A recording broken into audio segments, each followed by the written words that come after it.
We're here to bring a new type of news show. New insight, new style, and new topics every day. We are News Generation. Bring news just for you. It's Monday, February 3rd here in Seoul. I'm Song Yujin, and great to have you with us on News Generation. Joining us this Monday is Ki Kim. Happy Monday. Happy Monday. And Cheska Hong. Happy Monday and happy February. Happy February Yay. as well. Now, both are here to speak on behalf of those in their 20s and 30s. So today is Monday, as mentioned earlier, which means it's time to discuss some of the most pressing issues concerning our generation. And new data shows that gender conflict, which refers to the growing divide between men and women, has become more severe among young people here in Korea. So in light of this, today we're going to dive into just how serious this divide has become and explore the reasons behind it. So we're first going to take a look at the status quo by taking a look at some numbers that really highlight the situation. So could you start us off, Jessica? Yeah, so this has been going on in South Korea for a while, and to use some of the stats to see how far it has reached in terms of South Korean public, according to some of the recent trends and stats that were released by the National Statistical Office, more than 40% of people in their 20s and 30s do think that gender conflict or gender issue is a serious concern for all of us. Now, this figure is actually quite low, or lower than the stats that were released about 6-7 years ago, back in 2018 and 2019. However, still more than 50% of both men and women do think that there is a gender conflict here prevalent in South Korea, and I think it goes quite back and it's deeply rooted in our society, and there's a lot of issue that needs to come to surface for us to really talk about this issue in detail. And today we're going to do that on this Precisely episode that, yes. of News Generation. Yep. So as Jessica mentioned, gender conflict is not getting worse when compared to 5 or 6 years ago, but it's still a very serious issue here in Korea because as you mentioned, more than half, almost half of young respondents of the survey that she mentioned believe that there is gender conflict here in the country. Then I also want to ask you, Ki, are there any relevant data that you'd like to share with us? Yes, another study from a newspaper conducted by a research center. The most concerning issue amongst the 20s in Korea was gender conflict. So let's take a look at the screen first. And now, as you can see, the most concerning part was gender conflict for 20s, accounting for 30%, followed by ideology, 23%. And let me just remind you, this could be a social, political, just say in general. And a typical issue, the rich and the poor, accounting for 17%. Generation gap, if there's too much of age differences, and regional gap, another typical issue in Korea. Now, that's for 20s. And if you take a look at other age group, it's a bit different. It becomes less of an issue as a generation gets older. For 30s, 18.6% think that gender conflict was an issue. For 40s, only 6%, and for 50s, only 3%. So for older generation, they think the ideology and the gap between the rich and the poor were more significant issue. And the paper was saying that the result is very similar to last year's. So for the older generation, I guess they sort of have a conclusive role as opposed to what men should do or women should do, because I guess it's driven by Confucianism society. And also the conflicts between them is for the M's years, the role of men and women, the conflicts between them, thoughts all vary. So as we can definitely tell, the gender conflict is a big issue and big controversy amongst the 20s. Definitely. So both Ki and Cheska mentioned that there is a growing divergence of opinions on gender issues, especially when it comes to our generation. Now, gender conflicts, they are a phenomenon that we're seeing in many parts of the world, but the situation in Korea has intensified to the point where some experts are even calling it a gender war. So now we're going to provide some background for our viewers who may not be familiar with this issue. So Cheska, you kind of mentioned this, I think, when you mentioned how the sentiment towards gender conflict was higher when 5 or 6 years ago. Yes. But I want to ask you, when did this conflict really start gaining attention here in Korea? You know, that's such a difficult question to answer, not because necessarily the question is difficult, but because South Korea, I think, has this social and cultural ground or background that goes far back in history that sort of started the sentiment long time ago. So it's impossible to track how emotions grow, right? Really hard to pinpoint the starting point. Exactly, but there were some very indicative events that highlighted and showed us the post to how it was growing or accelerating. So to give you a few pointers, back in 2019, there was a website that had a very misogynistic feel and was targeting women in terms of hating them or posting comments about it.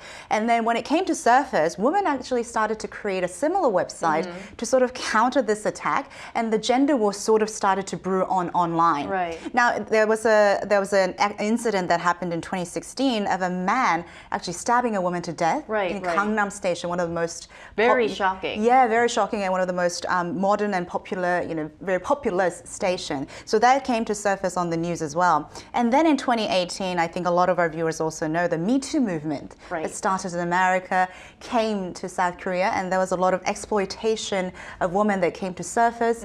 And then, especially in South Korea, sexual exploitation of women became a very big issue when there was a telegram, the N Room, a criminal investigation, and it brought surface to a lot of these issues that were behind closed doors that people didn't know about exploitation of women in very illegal and horrible ways. Yeah. Right, so these are some of the events that really, I think, showed or increased the gender conflict here in the country.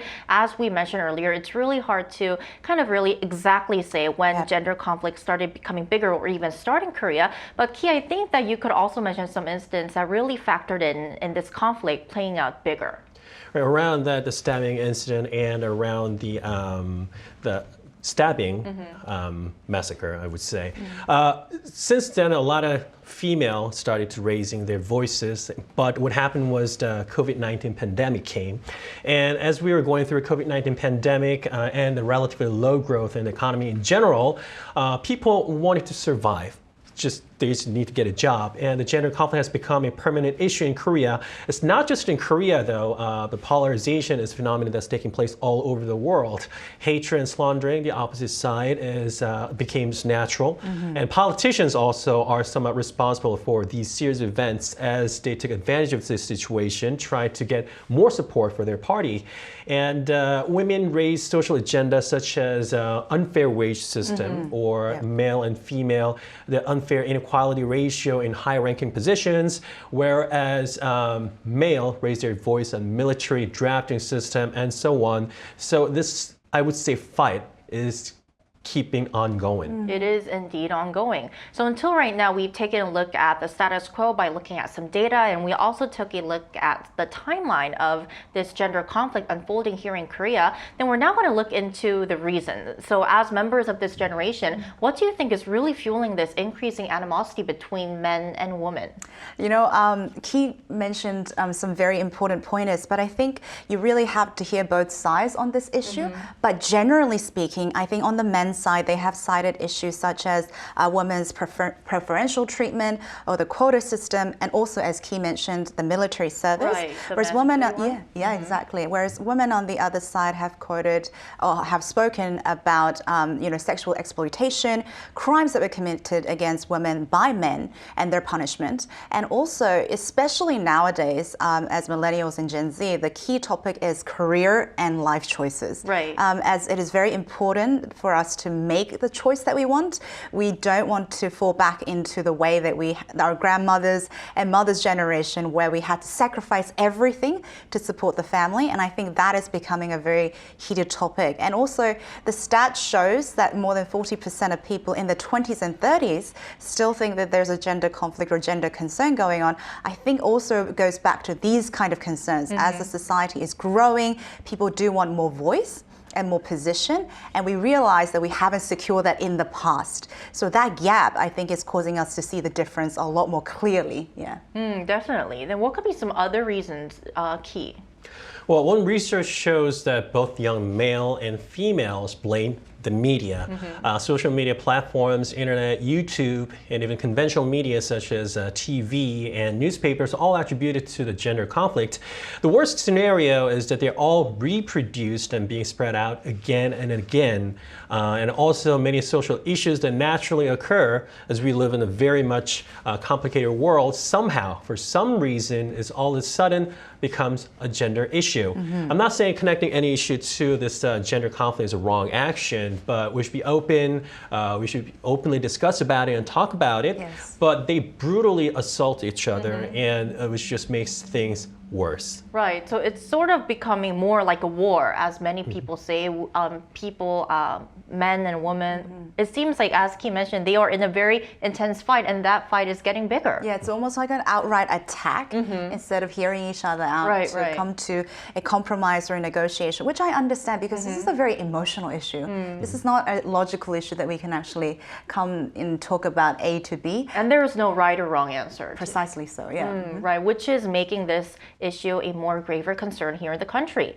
And I also want to ask you, beyond the personal disputes and online clashes, this growing gender divide does seem to carry serious implications, which is the reason why a lot of people are putting focus and putting Korea's gender conflict into the spotlight. Yep. So what kind of problems do you think could arise if this conflict continues? I mean, so many. And I think it goes far more than just socio and cultural. I think it also has economic impact as a long-term consequences. And I think, but the biggest part is, I think, mistrust and this targeted hatred toward one another. Just like gender, just like race, ethnicity, and preference can really become a category or a target for senseless and almost motiveless crime. And it has happened before. So I think creating this hatred and mistrust and animosity is only going to drift us apart instead of coming together to the table to actually discuss how we can reach equality. I think that's the biggest concern. Right, so this conflict is even more widening the gap in the future. Exactly, yeah. And Ki, I think that this also has very serious demographic implications, which is one of the biggest concerns that our country is facing right now. For sure, I'm not going to blame gender conflict entirely on this, but gender conflicts could lead to less marriage or more divorce rate, which could lead to the low birth rate. And many foreign media, including the US and Italy, saw that the low birth rate was one of the main contributing factors. Italian media was saying that many women are protesting against having a baby because they could have somewhat less advantage at their work. On the other hand, some US media outlets were saying that distrust or mistrust between men and women resulted in low birth rates. Either way, I would say how to raise a kid is viewed quite differently in younger generation, and that sort of adds to the gender conflict as well. Right, because if they become more hostile of each other, I think this will naturally lead to more people becoming unenthusiastic of getting married or even having a children. And mistrust definitely makes us less secure about making very important life choices in the future. Which is, for example, marriage or deciding to have a family. Absolutely, or choosing a career in certain instances, Right, so now we're going to broaden our perspective by hearing from our viewers. We asked them whether gender conflicts exist in their countries and how these tensions are playing out. We're going to take a look at 3 answers. So our first comment for today is by Slow Turtle 90. Women are paid less than men. For the first time in decades, the U.S. gender wage gap widened last year. Full-time female workers earned 83 cents for every dollar a man made, down from 84 cents the previous year. We're going to look at our second comment by HHJK1120. Gender-based violence persists worldwide, occurring in every region. It's so sad. Our final comment for the day is by Sleepy Feb31. Iceland has been the world's most gender-equal country for about 15 years, yet it continues to push for true equality. Back in 2023, the nation went on strike to demand an end to unequal pay and gender-based violence, a powerful lesson for all of us. So we've taken a look at our viewers' comments from around the world. Coming up, we're going to bring in a freelance essayist to help us compare Korea's gender conflict with similar challenges in other parts of the world.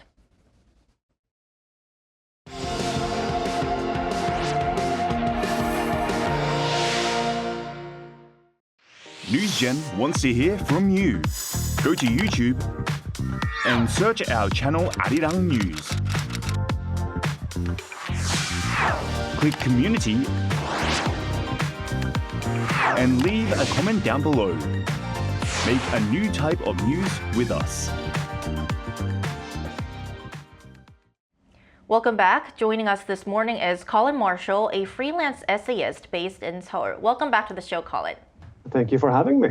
Thank you for joining us once again. So, Colin, we first want to ask you, in your opinion, what do you think is really exacerbating the already intense gender divide among young people in Korea? And are there any specific driving factors from your perspective?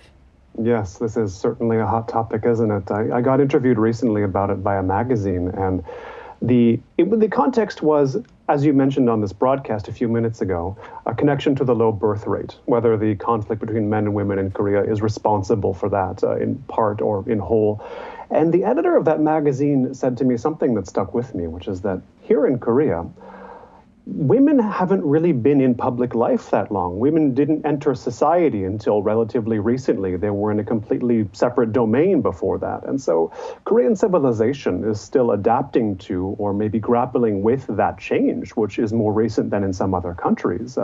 Men and women once occupied completely different domains here, and now they're in direct competition in many contexts. And if you're in direct competition with others, conflict with them is unavoidable, especially when the economy isn't growing quite as fast as it once did. And I suspect that is one reason why the young, to whom this program is targeted, feel this male-female resentment a bit more strongly, a bit more bitterly, because they are the ones on the lower rungs of the economic ladder trying to sort of get themselves into the middle class. And men and women, they find themselves fighting over the same jobs, fighting over the same central pot of money, of status, you could say. It's natural almost. I mean, you would be surprised if there wasn't a conflict that erupted from that. Of course, there's another factor here as well, and it's that men and women don't, or maybe can't, understand each other's experience very well, their experience of the world, their experience of society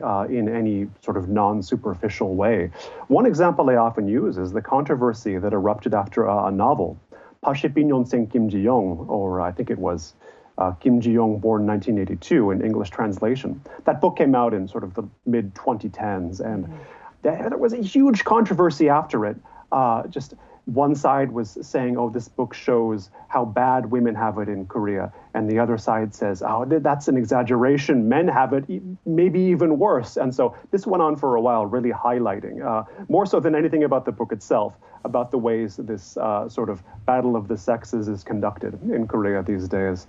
And there have always been cultural and biological protocols for intrasexual competition, as in among men or among women. But intersexual competition is something relatively new in human societies, and in a way, even more so in Korean society. All of it heightens, of course, the political divide between men and women here. One special element being, as you pointed out on this broadcast, mandatory military service for men, but not for women. And as I understand it, the Yoon administration has done some pushing to get more women in the military, but its detractors have accused it of being anti-woman for that reason. It's one of the first things they point to. And so I think you can also see the dynamic of the male-female divide here also gets grafted onto existing political resentments. Thank you for your insight in Korea. But how about the other side of the world? Are gender conflicts unfolding in a similar way in other parts of the world? Or what are some of the root causes abroad, and have there been any efforts to resolve these tensions? There was a particularly vivid example recently in Los Angeles. I'm from the US. I, in fact, moved to Korea from Los Angeles about 10 years ago. And there were very destructive fires there recently in a part of a fairly wealthy part of the city. And many of the controversies that erupted after those fires, one of them was whether the female firefighters are physically up to the job. I believe there were female firefighters involved in fighting that whole conflagration. And the question came up, well, no matter what their skills as firefighters, are women physically capable of doing the job well? Can they, for example, carry an unconscious adult man down flights of stairs? There may be some women who can. In general, they may be less capable of doing it than men are. It doesn't make them absolutely inferior or anything like that, but it's a matter of professional suitability. And this was very controversial in the US. In many areas of the professional world, of course, there's no difference between a woman's work and a man's work. In some, there is a general difference in suitability, as I say. Another example that comes right to mind is when you're riding the buses or subways, in many parts of the world, the announcements of the stations are always a women's voice. Women's voices are thought to be clearer, more understandable. Again, it doesn't mean men are inferior, but maybe they're not as suited to the job of recording those announcements. Again, one of those differences, generally speaking. The concept of equality you mentioned before on this broadcast comes into play. In the United States, where I'm from, there's a lot of confusion over that concept. Does equality mean everyone is treated similarly by the institutions of the state and regarded as equivalent human value? Or does it mean everyone is actually the same, is completely the same? You look at the word equality, linguistically, it does mean identity in a sense. Their two things are the same. Of course, we know that everyone is not actually the same in a diverse society like the US or in one like Korea. And when those differences emerge in reality, which don't necessarily mean inferiority or superiority, they can appear to come into conflict with certain interpretations of ideals like equality held by modern democracies. In some Scandinavian countries that are often pointed to in these discussions. Much has been done, politically and otherwise, to bring men and women to the same professional status, get the statistics balanced. If these many men are in a job, these many women should be in it, and so on and so forth. But whether that has improved the relationship between individual men and women is another matter entirely, I'm afraid. And I think I'm going to pose the million-dollar question because, as you addressed, there are so many aspects to this question. What does equality even mean? How far do we go from here? But the really big question that I would like to end with, in your perspective, what is something that we can do to actually ease this conflict and bridge the gap between the gender conflict? Well, first, before anything else, we've got to accept on a political level what we all know on a personal level, that even if you believe, for example, that gender is a spectrum, men and women are generally unlike each other in major ways. And so a one-size-fits-all treatment, whether that treatment be political, social, or economic, may in some respects worsen, not ameliorate the resentment that exists between the sexes. And on a deeper level than that, an improved understanding between men and women may have to begin with the acceptance of the fact that, well, men can never fully understand the experience of women, and likewise, women can never fully understand the experience of men. Each sex faces challenges unknown, maybe unknowable to the other one, whether that be in the US or Korea or anywhere else. In politics and society, it doesn't matter the culture. Everything is a trade-off. And if bringing men and women into the same political, social, and economic spaces is a desirable goal, and it may well be, a certain degree of conflict between the sexes, even gender war, shall we say, it may unfortunately be an unavoidable price to pay. But this is a balance every society has to strike for itself. And I don't think one society can succeed simply imitating another when, let's face it, no country has really solved this problem.